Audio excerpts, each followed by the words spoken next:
Hello guys, welcome to my channel. আজকে আমরা জানব যে একটা লোয়ার এন্টিটি কখনো কি মা কালী বা অন্য কোনো দেবদেবীর রূপ নিতে পারে।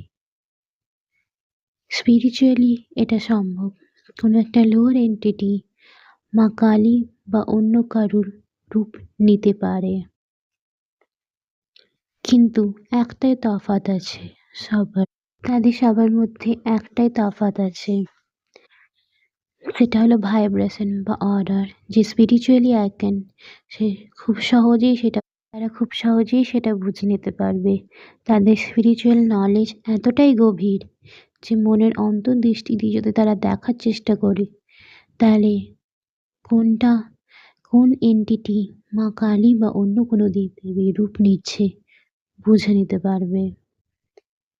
একজন ব্যক্তি যে স্পিরিচুয়ালি আওয়েকেন তার ইনটিউশন পাওয়ারের দ্বারা এটি বুঝে নেওয়া খুব সহজ কাজ।